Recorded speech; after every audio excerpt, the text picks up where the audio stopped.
Nous avons le ministère de la promotion de la femme et de la famille. Nous avons le ministère des Affaires sociales. Nous avons le ministère de la jeunesse et de l'éducation civique.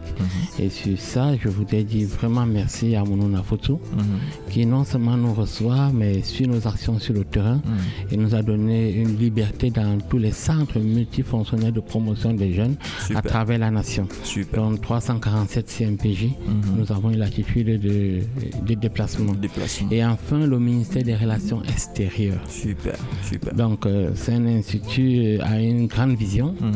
Parce qu'il faut comprendre que nous devons quitter du stade des connaissances au stade des compétences. Donc nous avons déployé 9 départements.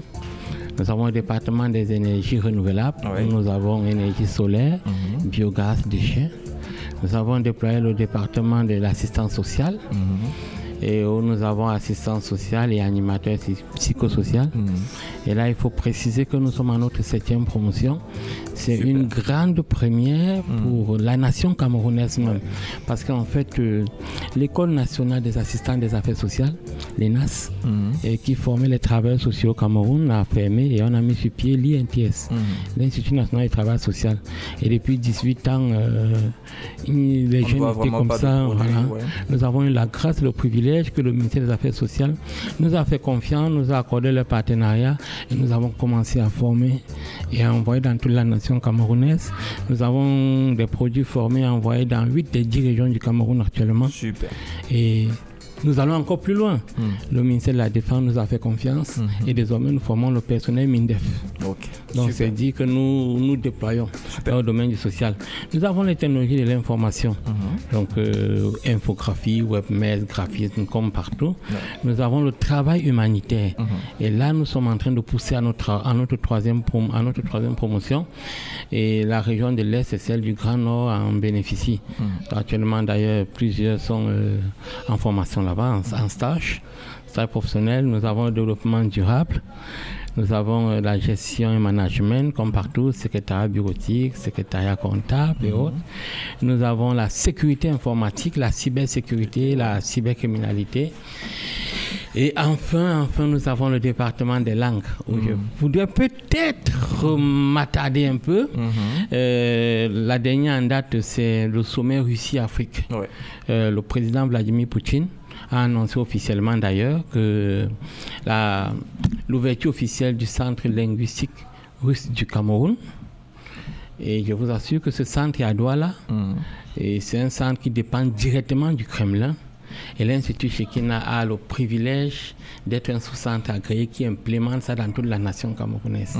Donc plus besoin des beaux ailleurs, plus besoin d'aller en cachette.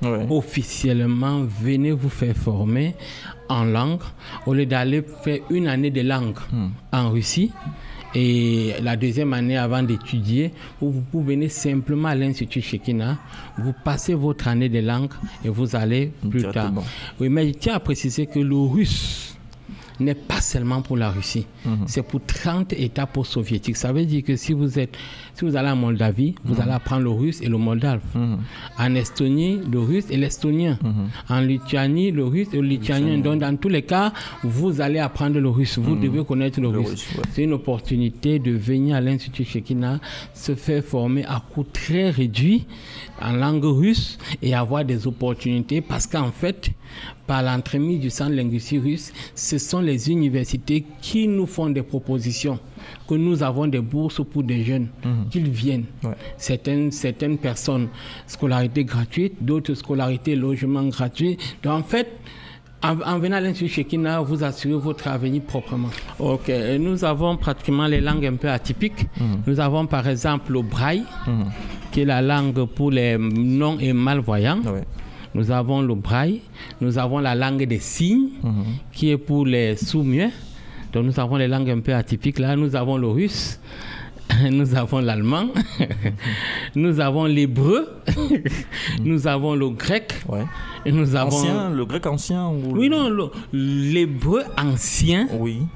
avant la Massora, avant les massorétiques, le grec ancien, latin, dans le grec ancien, pas le grec maintenant avec les hellénistes. Oui. Nous avons le business English pour les personnes qui aimeraient aller faire du business, qui n'ont pas de compétences en anglais. On apprend quelques mots de l'anglais des affaires et puis ils peuvent se déployer. Nous avons le russe et nous avons le chinois également. Oui. Donc voilà, c'est là un peu comme que nous avons comme... Alors, quels sont, n'est-ce pas, on va dire quoi, les atouts qu'il faut avoir pour être, on va dire quoi, apprenant à l'Institut Shekinah? Qu'est-ce qu'il faut pour être apprenant à l'Institut Shekinah? Pour être apprenant à l'Institut Shekinah, c'est simple. Ouais.